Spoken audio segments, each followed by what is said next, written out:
Hello, thank you. My name is Jeremy Kepner, and I lead supercomputing here at MIT Lincoln Laboratory. And it is a great pleasure for me to be here with you today. I really appreciate you letting me participate in this way. As a person with physical limitations and family commitments, this greatly increases the accessibility of your conference, for which I am very, very grateful. I'm also very grateful to address such a important audience of leading thinkers in this field. Um, and I hope that my talk today will be of interest to you and perhaps make you aware of some work that maybe you hadn't actually seen before. So with that, let me share my screen.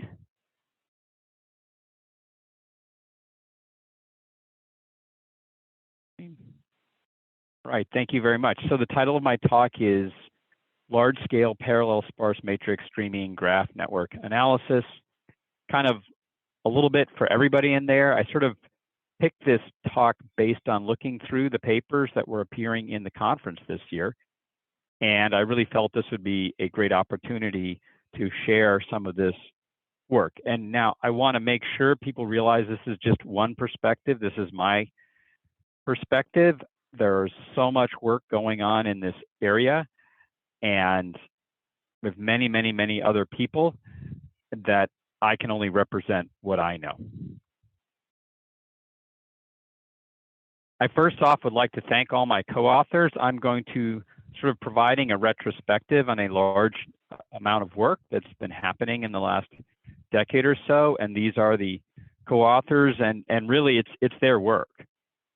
I'm just one of these authors, and I'm really reflecting their work. And of course, these are just the papers that I have been co-authored on. There's another 10 times as many papers out there, if not more, on these topics that I'm not involved with. I wasn't a co-author on, and of course, that work is equally as interesting and important, and I encourage you to go and investigate that work.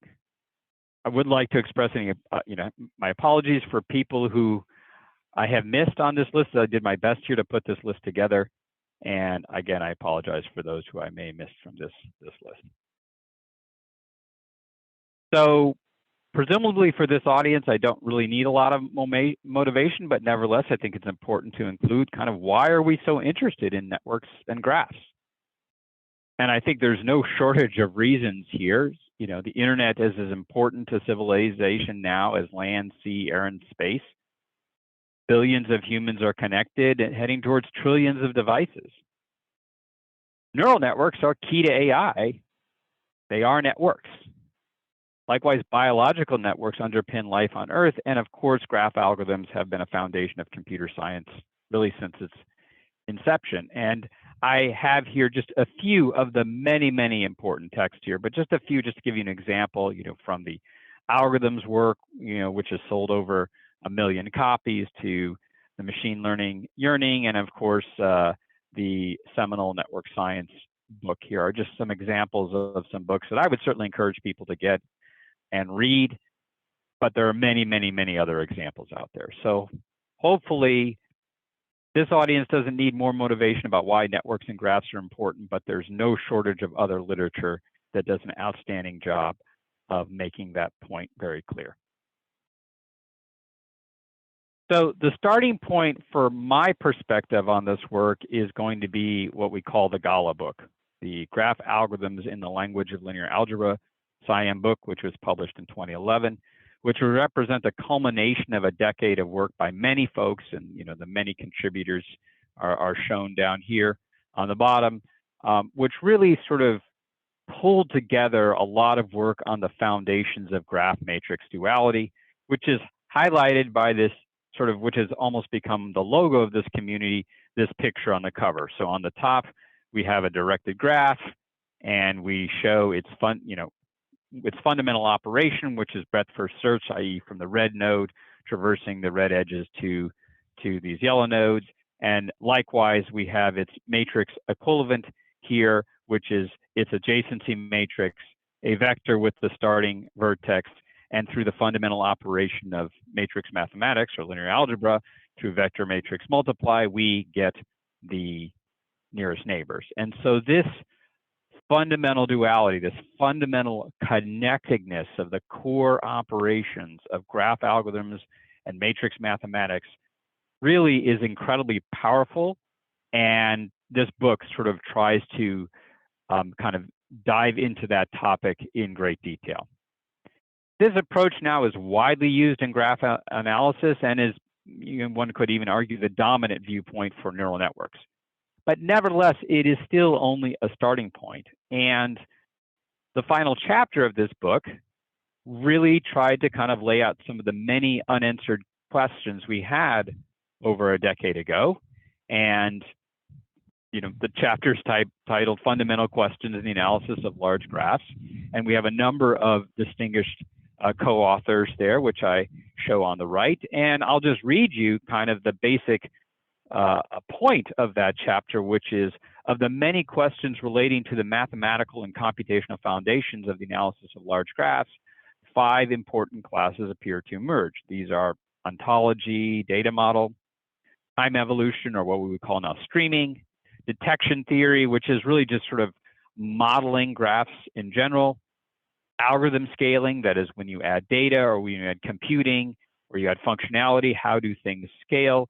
And then the recognition that the computing architectures of the time are not sort of well aligned with these types of computation. And these questions really then set the stage for another decade of work, which will be the focus of the remainder of my talk. So here's just kind of a quick overview of that work. I'm going to then, let me just sort of quickly dive out into another representation of that work, which is shown here. Hopefully you can see that. So, that was the book, that was the one I just cited there, the what we call the fundamental questions in the analysis of large graphs chapter from the SciAm book. And again, these are the sort of 5 topic areas that we sort of called out. And in addition, through the course of the next decade, 3 major applications emerge, which is privacy, health, and cyber, or internet. And from 2011, a number of papers were written, right? And again, these are the papers that I was co-author on. But we had a number of papers written that explored these questions to various degrees, really focused on these fundamental questions early on, and then really got far more into applications in the more recent years as we developed capability or partial solutions to these questions. So there was about 90 papers here. And again, I'm not going to go through all of them. I picked a few here in red that I'm going to highlight throughout the rest of my talk. And again, this is just a fraction of the very large number of papers in this area. And again, I encourage you to explore this area. It's a fascinating area. I mean, many of you are already major contributors to this area. So let me now go back to my talk, but that was just to give you a sense of kind of the large body of literature that we have there. All right, so before I continue though with getting into that work, I do want to call out the key enablers for a lot of this work, especially the scaling, right? When you look at large graphs, you need the ability to handle large data sets and have lots of computing power. So I lead the Lincoln Laboratory Supercomputing Center, and we're a part of the Massachusetts Green High Performance Computing Center Consortium. We have the largest open research data center in the world, capable of nearly 1,000 racks of capability. It's all on our hydroelectric dam, which I'm actually about half a mile away from here. So this, we solved our carbon footprint problem, and this has been kind of a very critical resource. So all the work I'm going to be presenting has been fundamentally enabled by these computing capabilities. Furthermore, specifically within those resources, we have something called the MIT SuperCloud, which really pulls together the best aspects of kind of the 4 dominant cloud platforms that are out there, which are enterprise, big data, supercomputing, and database clouds for the purpose of enabling science and engineering research. So this is a unique platform that we created that enables thousands of researchers, and that's what it does, and it really allows an enormously diverse type of work to be performed using supercomputing, massively parallel computational resources. So just a shout out to the physical capability and then the virtual capability that underpins all the rest of the work that I'm going to talk about here. So then this is the order of the work I'm going to talk about here is shown. I'm going to talk about computer architecture sort of rather briefly. It was interestingly, that was the sort of first thing we did. We'd actually started working on the computer architecture problems associated with graph problems very early. Then I'm going to talk about algorithmic scaling, mostly in the form of the standard that we developed called the GraphBLAS for enabling the scaling. Then we're going to get into kind of the ontology and schema and data model, then talk about time evolution and streaming, and then we'll get into some of the critical applications that have driven this and that we are working on very aggressively now.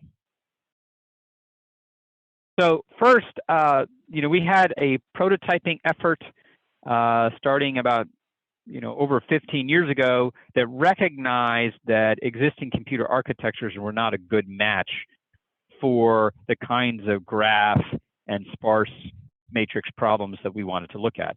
So we developed a prototype architecture called the 3D graph processor. It was published first in HPEC in 2010, and it had a number of innovations, whether it be high bandwidth 3D network, cache-less memory, a completely accelerator-based architecture, custom low-power circuits, sparse matrix-based instruction set, and a special data algorithm-dependent multiprocessor mapping schema. It was a tremendous set of innovations that were pulled together that, at the time, we're going to deliver, 2 to 3 orders of magnitude better performance compared to anything else that existed. And, we published extensively on this work. We are well aware that others looked at this work, and, we are fortunate today that there is a very active commercialization of these ideas, whether it be the Lucada system or the Cerebras system or the GraphCore system or other systems out there. There's quite a fascinating and wonderful range of computer architectures that are exploring this space, with alternative hardware. And I think what we can say fairly clearly is that even after all the realities of real applications and those things are taken into account, that there is a true 10x win here in performance with special purpose architectures for these systems that you can't really achieve any other way. And it's really a matter now of whether the market, what is the additional cost they're willing to bear to get that 10x. As I think, perhaps as Moore's law continues to slow and the ability to get a 10x through that gets more difficult, I think you're going to see, this kind of novel architecture as well as other novel architectures in other spaces become more and more popular and sort of fill out the accelerator space that obviously GPUs have been the dominant, first application of. You'll also see FPGAs and other systems. So I think we're in kind of a golden age of computer architecture on the commercial frontier, and I certainly encourage this audience to connect with and explore this. There are sites across the country that can make this kind of equipment available, and even you can get it available to you sometimes in the cloud. So it's certainly a great time to try this new technology. So moving on, let me talk about algorithm scaling.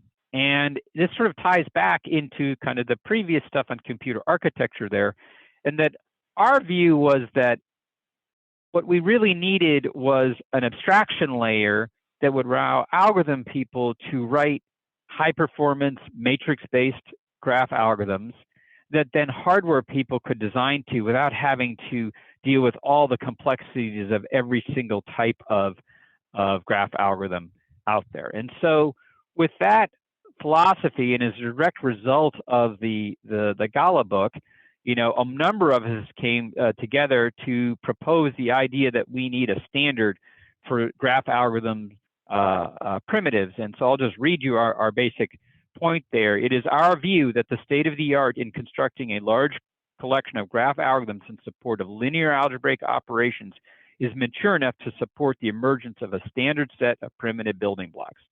And those building blocks were essentially articulated on the right. So at the top there, these are essentially matrix multiplies of various flavors. So we have two matrices. They could be adjacency matrices or incidence matrices or other types of matrices that represent sparse data or graphs. It doesn't really matter. And at the top right here, we have essentially standard arithmetic matrix multiplication, where we do element-wise multiplication followed by standard arithmetic addition, the type that you all would know and be familiar with, you know, essentially a collection of dot products. But there was a recognition that you actually could substitute a wide variety of different pairs of operations, you know, max plus, which is actually very critical in neural networks, min-max problems, or and types of operations. And many of these actually had the same mathematical properties in terms of distributivity, commutativity, associativity that matrix multiply had. And so through this combination of operations and more generally just pairs of operations, you know, F dot G, we recognized that we could build an awful lot of graph algorithms using these methods. And again, that was the main point of the Gala book.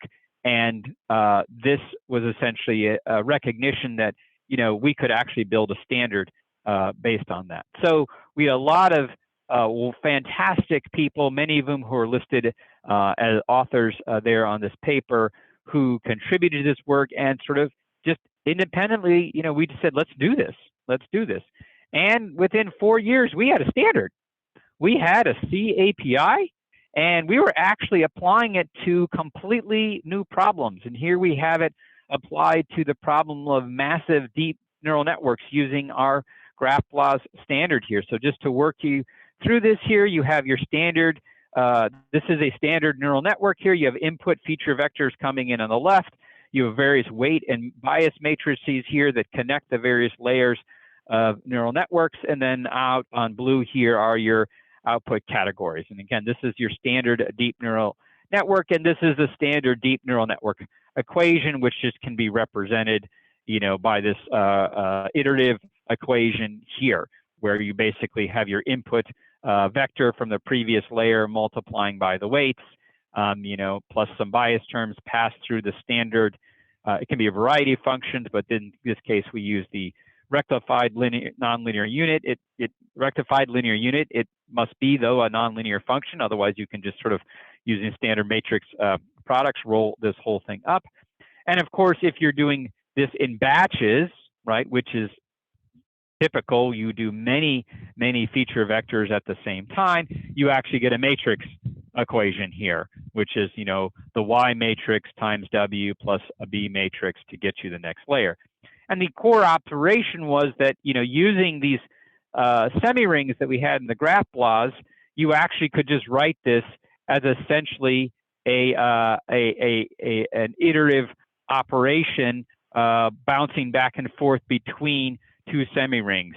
Basically, the matrix multiplication would be over the standard arithmetic semi-ring, while the rectified linear univute, the H function, could just be over the max plus semi-ring. And you can imagine this is just basically a correlation and thresholding repeatedly over and over again. So it is, you know, was a very elegantly represented. I actually think this has a lot of theoretical value in terms of people want to understand and do theoretical analysis of neural networks.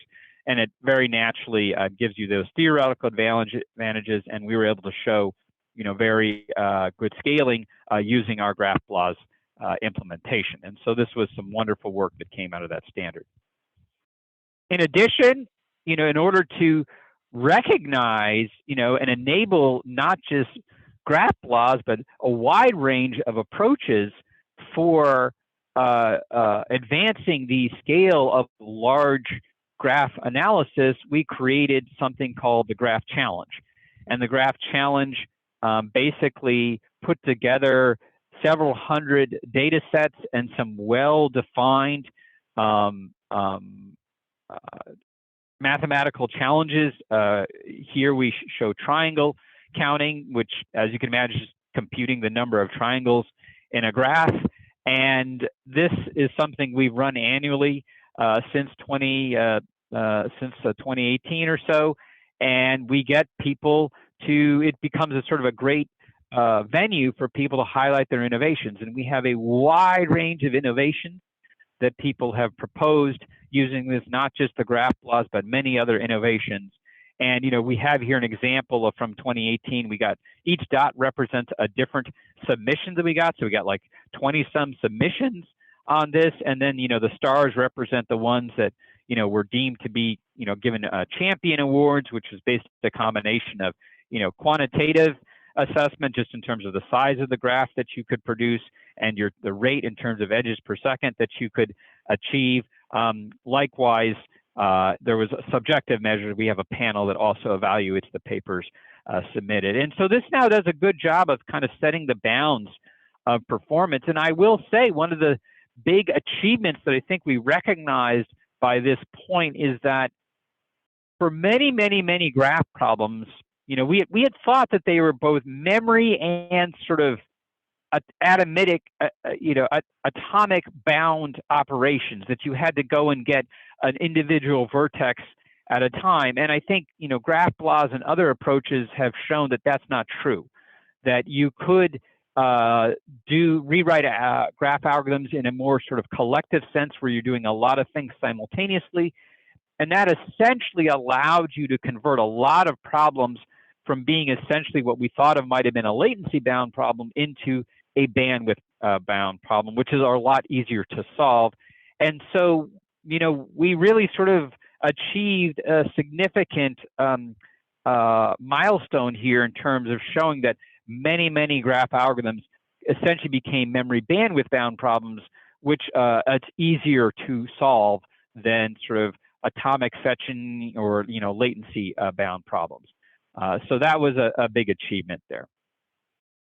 So moving on, you know, so in a certain sense, obviously we don't have the final word on algorithm scaling, but what I'm saying is for a lot of practical problems, we have essentially gotten it into a kind of well-defined a hardware limitation, which was essentially memory bandwidth bound, which is probably as good as you're going to do, you know, with existing technology.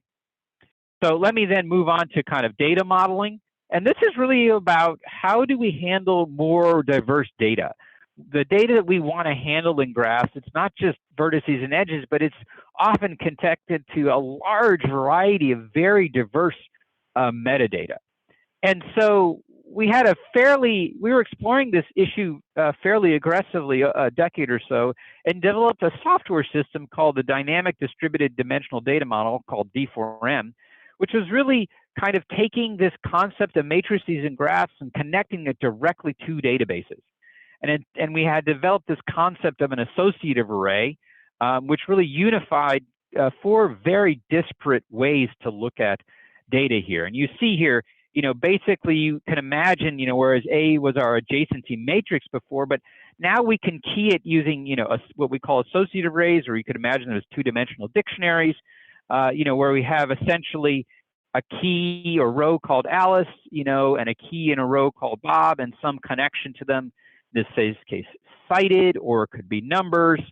This was sort of one-to-one with an emerging type of database, the kind that was backing a search on the internet, you know, things like Google Bigtable, which were called NoSQL databases, which, by the way, is not a knock on SQL.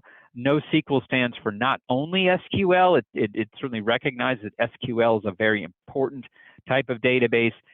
Triple stores represent just sort of an extension of that idea. And so, you know, it connected with these sort of mixed data types, databases, along with our traditional matrix and graph views. And so essentially you could sort of seamlessly move between these in a very powerful way. So depending on the nature of the problem you're trying to solve, you had conceptually a framework for dealing with it, which we found tremendously powerful. And so we kind of then sort of further extended that and really looked at this database problem. We did a lot of research looking at different databases. You know, we have here a standard SQL database representation, a NoSQL, you know, triple store representation, and sometimes it's called NewSQL, or, you know, which is really databases designed for analysis, which have a more of a linear algebraic perspective. And we're showing here the exact same operation that you would do. You know, it's all breadth first search, and this is how you do essentially breadth first search in SQL. And this is what it would look like in a graph database, and this is what it would look like linear algebraically. And we found that, you know, these different databases, which, you know, brought together, are often under the idea of what's called a polystore, that our associative array algebra really encompass polystore mathematics. That is, we had a set of fundamental operations here, you know, basically constructing associative arrays from triples, extracting triples, transpose, element-wise addition, element-wise multiplication, and our sort of array multiplication, matrix multiplication operation, and that you could actually seamlessly go back and forth between these different databases using this mathematics, that they were all essentially just different syntactic representations of the same underlying mathematics, which was, again, a very powerful concept and gave us a tremendous amount of freedom for tackling a bunch of very hard problems. And then this work really culminated in, you know, a book, you know, that we wrote with my co-author, Hayden Janant, called The Mathematics of Big Databases, which really talked about the mathematics unifying some of the most widely used analytic structures on Earth, which, you know, spreadsheets, databases, matrices, and graphs. And we really explored the abstract algebra and sort of put the most rigorous possible foundation on this concept of an associative array, which really basically is simply a mapping from two keys of, you know, finite, strict, totally ordered sets onto a value set, which is a semi-ring. I won't go into this in detail right now, but for those of you who are more pure mathematically inclined, I certainly encourage you to look at this text. And again, it just allows a very large of interchangeability and interoperability between different data handling systems. And so it's really wonderful to have this rigorous mathematical grounding available to us for looking at these problems.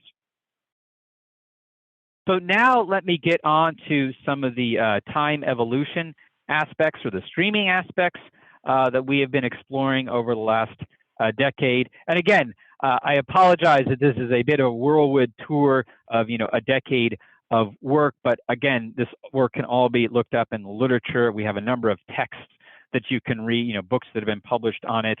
And likewise, certainly I would always be open to inquiries. You can certainly email me with questions or ideas, and we're certainly looking for people who are interested in exploring this further. And so again, now let me go into this time evolution or streaming. I think a very, very hot topic these days that many people in this audience are interested in. And, you know, as a result of the graph laws, we had sort of a natural way of dealing with this, which was quite elegant.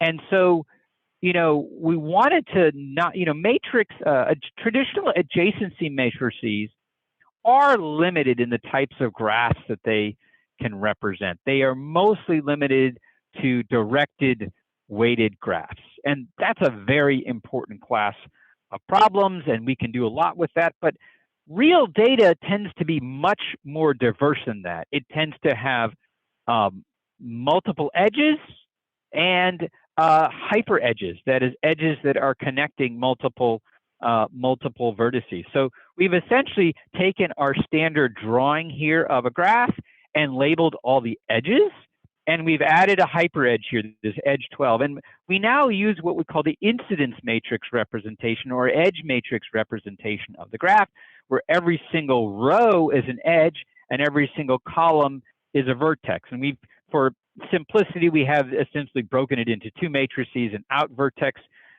matrix and an in vertex matrix. Their product, by the way, gives you the adjacency matrix, so there's this wonderful connectivity between these two. And we see here, basically, every single edge just shows, in this case, the first edge connects vertex 1 with vertex 2, and so on and so forth. And in this representation, it becomes phenomenally easy to represent a hyperedge, right? So we have edge 12 down here. It starts from vertex 7 and goes to vertexes 5 and 6. And then likewise, adding a hyperedge, a multi-edge, an identical edge between two vertices is also quite easy to add. We just add another edge, right? And this also very naturally aligns with databases, because this is kind of how records come in a system.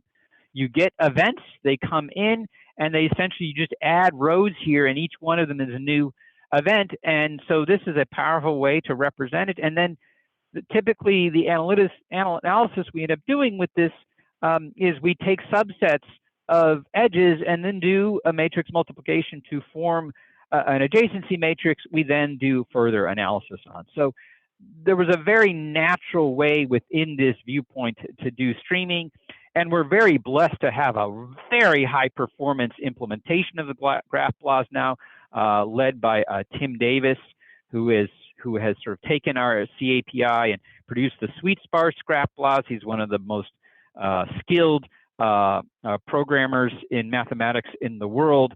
And of course, no one knows about high performance sparse computations. No one knows more than Tim.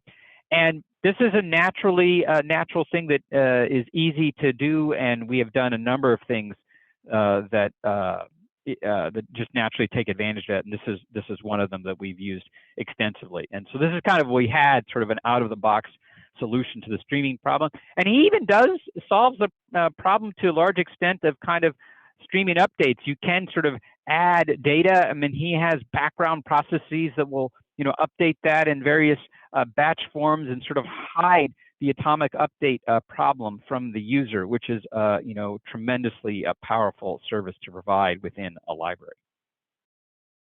So then moving on here, we didn't want to just do high performance.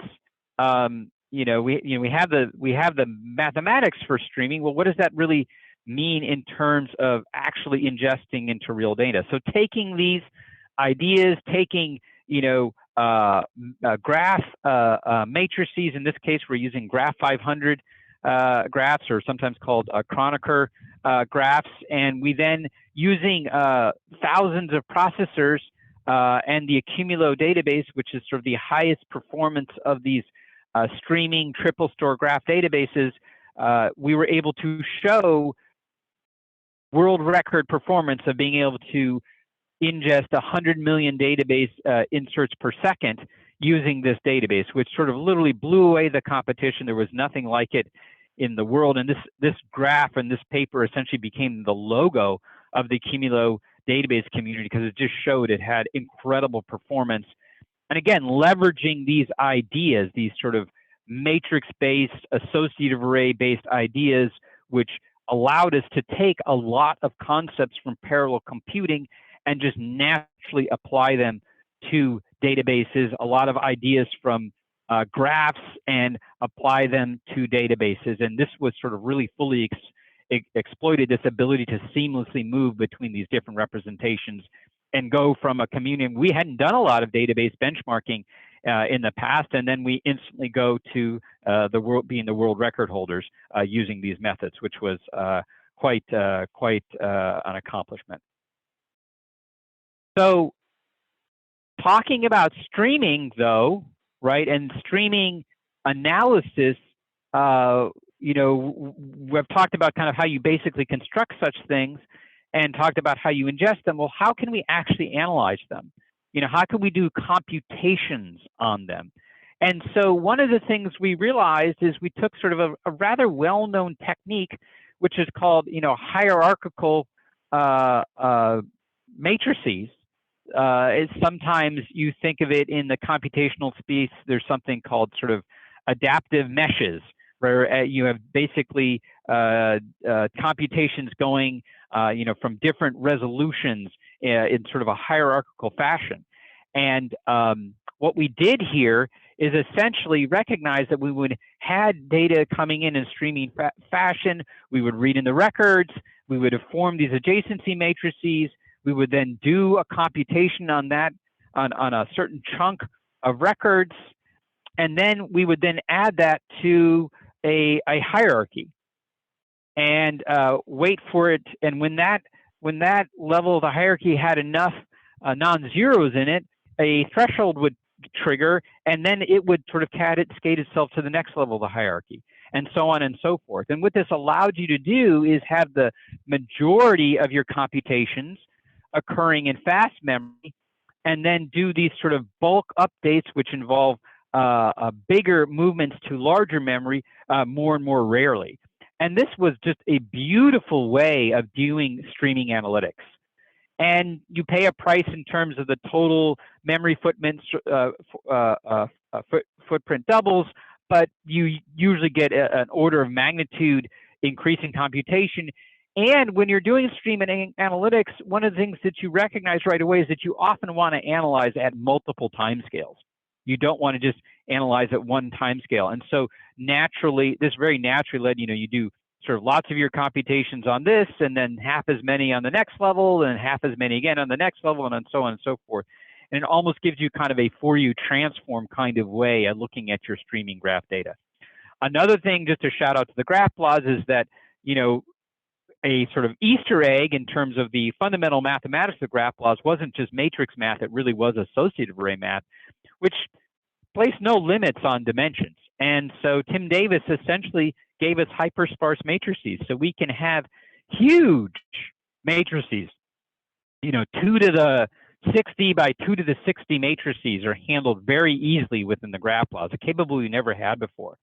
And then using the GraphPlots above and beyond what we did before, we were able to add 3 orders of magnitude in performance in our update rate by doing essentially 200 billion updates per second. And now this allows you to take on problems of a type that you could never imagine before. This is 20x the packet rate of the projected North American non-video internet traffic, right? I mean, you could literally analyze the largest networks and largest graphs in the world with this capability. And so that was another very exciting achievement. So finally, now let me get on to some of the applications, because this has actually been our driver all along. Starting 20 years ago, a lot of important applications were emerging that clearly would require graphs and sparse matrix and network ideas. And so those have always been in our mind throughout the development. And I will add that it's very liberating to have these practical applications, because it allows you to set goals for the more theoretical foundational work. You're just not, tried to grind them forever. You essentially can get them to a point where, they're no longer the dominant problem in solving these problems. And so I would say for many of these problems, algorithm scaling, data model, streaming, performance on current architectures are really not the dominant issue now when we take on a lot of these problems. We now have built up enough knowledge and capability that we can actually address these problems in a fairly effective way. So let me first start with health problems. That really was one of our big drivers for this data model issue, because in health sciences, everything is strings. And we have an example here of a very common problem here. I have a RNA or DNA database of known bacterial sequences, and I have a sample collected. I have someone who comes in and they're feeling symptoms, and I take a cheek swab, and I want to know what it is that's affecting them.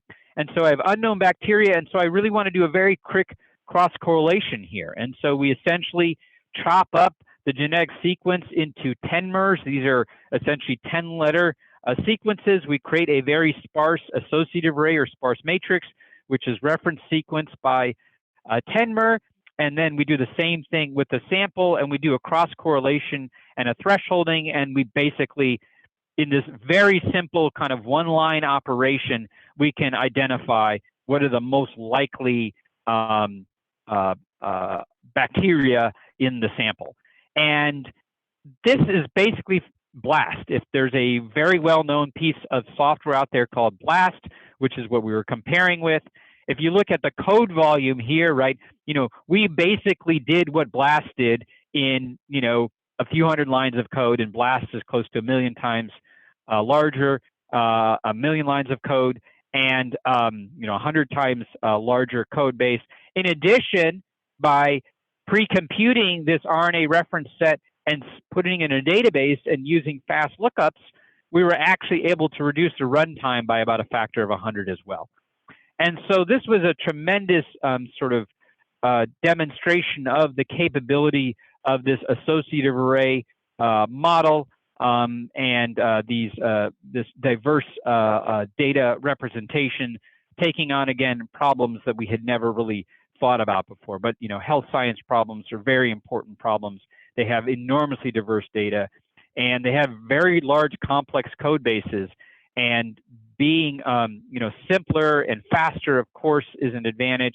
In addition, when, the researchers, they're like, wow, and I could change it, right? I could, BLAST doesn't always do exactly what I want to do, but this code base is so small, I could easily go in there and make simple changes to the math to do something different. And that's, again, fundamentally, with the MIT SuperCloud, the kinds of things that we choose to enable. It's really this kind of experiment, allowing researchers to experiment in this way. And so this is a very powerful capability. Moving on, what became very apparent in many of these graph, network, and sparse problems is that you were dealing with data sets that involved humans, and privacy concerns were going to be absolutely paramount. You had to deal with privacy concerns. And so here's an example from just imagine internet records where we have some kind of log, we have a source IP, there's a source location and destination IP. IP stands for Internet Protocol. It's the numbers we use to identify computers on the internet. And so here is a standard sort of sparse representation of that data. Essentially, it's sort of the incidence matrix or event or edge matrix representation, where we have the log IDs and we have every single source and destination as a column here. Well, one of the things that naturally emerged from this whole approach is that we could use a variety of anonymization techniques which would meet privacy requirements. And again, this is technology paired with appropriate legal agreements, right? Those two go together. You do always need to talk to lawyers and work with them as a partner in developing these types of solutions. But you could essentially mask the data in a way that would meet emerging privacy requirements, and you could do all your math on it. That is basically one of the Easter eggs of matrix mathematics, is you can reorder the rows and columns all you want, and it doesn't change the algebra at all, and the results will be the same at the very end. So you could collect data, anonymize it very, very early, like the collector of the data could anonymize the data, pass that into analytical systems. You could operate very complicated analysis on that data without knowing the details of it. And then if you found things of interest, then that information could be handed off to completely different sets of people who could then deal with the questions of, does anonymization or enrichment need to happen? And so this is a very powerful thing. We really only wrote one paper on it and kind of solved this problem for the level we needed it to be solved. And then we've essentially now this is now standard in terms of all of our processing system. We just assume the data, if it isn't anonymized, it will be anonymized, and do all our mathematics and all our analysis under the assumption that the data is anonymized, and write things that way from the very beginning. And so again, this has been very liberating, and it allows us to get very large data sets from organizations that otherwise wouldn't share data with us unless we allowed them to anonymize the data.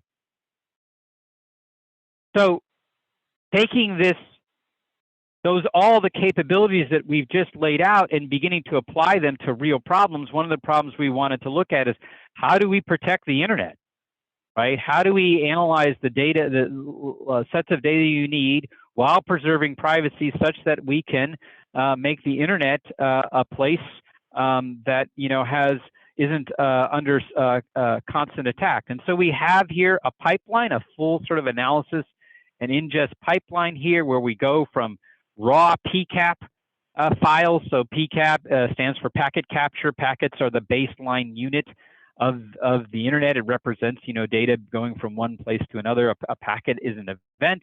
And these are the standard sort of steps you go in terms of analyzing that data. You know, we're using a wide range of supercloud technologies here and supercomputing technologies, whether it be the Lustre parallel file system, in this case, 64-core, many-core processors. When we did this, the Accumulo database, our D4M associative array technology, and then we could make sure that every single step of this analysis pipeline scaled, right? You know, so we get, you know, we're running on sort of 40,000 processors here. We're getting about a 20,000x speed up across every single aspect of this pipeline. And it's basically the whole thing is written in about 150 lines of D4M code. And so it's really powerful tool that allows us to now go and tackle a bunch of problems we could never imagine solving. In fact, this work began just as we were looking for a test case of these new tools and like, well, why don't we just go find the largest internet data set in the world and see if we can process it. And here we showed you could process 96 hours of 1 gigabit PCAP in less than 15 minutes. Again, you know, a very powerful undertaking. Once we saw this, like, oh my goodness, we can really do some amazing things here. So that really started, you know, getting us into more advanced analytics.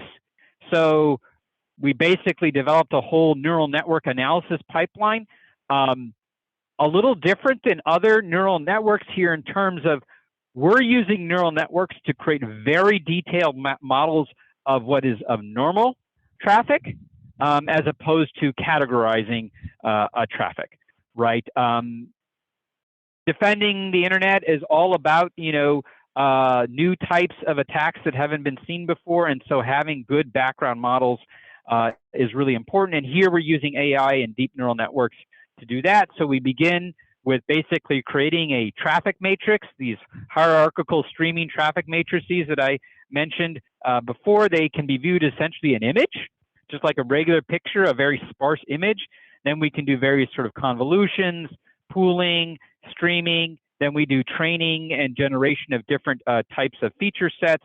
And then we can do inference to actually create our parameters of our model, which actually is a very simple 2-parameter model. It's kind of like, you know, a Gaussian with a mean and a variance, but it just has these two other models. We found this sort of worked, you know, somewhat universally in our data, and so we were able to create very diverse analytic framework. And just by changing the filters, we would basically could swap out and we'd be doing completely different analytics. And so we could reuse this architecture over and over again. And if we wanted to do a different computation, we just sort of plug in something else, a different shape filter in the image convolution phase, and then we get different types of analytics. So just to kind of now get to some of the science that we've discovered here, you know, by looking at the largest internet data sets that existed, these are the largest streaming network data sets of any kind in the world. We discovered that there was sort of a universal heavy tail empirical model that we could fit to this data. And I'd say this is one of the most interesting analytic aspects of these types of networks is they're all heavy tail distributions. That is, they all have distributions that decay more slowly than the exponential, which is essentially the definition of a heavy tail distribution. And in fact, in this case, it's essentially a power law that's fit by two parameters here, alpha and delta. And here's some data that we're, got from a network sensor. And, with the vast quantities of data, we see you have error bars here. We can do very high precision fitting models of this data. That's now possible to do really precision analysis of large-scale network data. This is something that wasn't really possible before using that method I described earlier. And we found that this was somewhat universal. So in this particular data set that we published on, whether it's different locations, different types, whether we're looking at source packets, source fan out, link packets, destination packets, all the different quantities, these different quantities that we can compute on streaming networks. And I say these quantities are universal quantities. They're not limited to internet at all. Any type of streaming dynamic graph, these 5 quantities are things you can compute. And we see that we get very, very good fits. The model works. And more importantly, these were very stable over time. At any given location, we would find that these parameters would not change very much over years. And so this was quite a fascinating result. And, we've continued to build on it. And ultimately, we now can analyze, incredibly large data sets. So with this capability, we went after the truly largest data set, which is something called the CADA telescope. It is here we're analyzing about 40 trillion packets of internet dark space. So the internet has regions of it where there should be no traffic, but there is, and this traffic is almost entirely adversarial traffic. None of it is supposed to be happening. And as you can see here, this just shows the number of packets, that we looked at in 2019 and 2020. You see there's a rather large increase, presumably corresponding to the pandemic, sort of almost 20% increase in these adversarial packets taking place during the pandemic. And again, we have a sparse traffic matrix view that we use that can divide this into different regions. On any type of network sensor, you'll often have a definition of internal and external. And this is just looking at external to internal traffic. It's just looking at data that's going into this dark space. There is no data coming out of it. And we were able to analyze this enormous amount of data, which had never been analyzed before. It was sitting on a tape drive at NERSC. It was being collected by UC San Diego, and we were able to bring these methods to analyze these incredibly large data sets, which then led to new analytic discoveries. We then saw that depending on the size of the window that you looked at, we saw a wide variety of scaling relationships. So, for instance, the unique sources essentially scaled as the square root of the window that you looked at. The unique destination scale kind of as the 4/5. The max number of packets in any one link just goes linearly. And, we had these very interesting scaling relationships that we could deduce from this data. It's just a tremendous opportunity. It's essentially a window in an entirely new virtual universe. It really is a telescope, and we can discover all kinds of wonderful phenomena that we can then use to understand this data, build better networks, build new approaches, try out new models. It's just been a fantastic to see all this technology we've built up and improving data models and streaming and scaling to now come to fruition and allow us to do a fascinating new types of network science. And so with that, I'm now coming to the end of my talk, and I just want to thank you for your time here. Again, the internet has expanded enormously. It's really, I'd say, one of the most important domains of activity.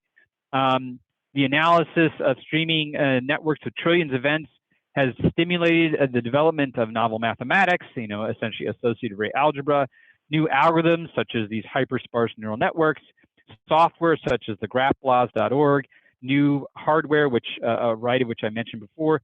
And we have a number of web resources here that you can go to look at this work. I encourage you to do that. And then Finally, I would like to end with just a plug for our conference. A lot of this work appeared at our conference, the HPEC conference. The papers are due in just a few days, July 16th. We have a fantastic set of invited speakers. It's an entirely virtual conference. So, you know, it's very easy to participate, and I strongly encourage you to do so, and attendance is free. So, you know, even if you don't submit a paper, we encourage you to sign up and attend the papers that you are interested in. So with that, thank you very much. I will now take some questions.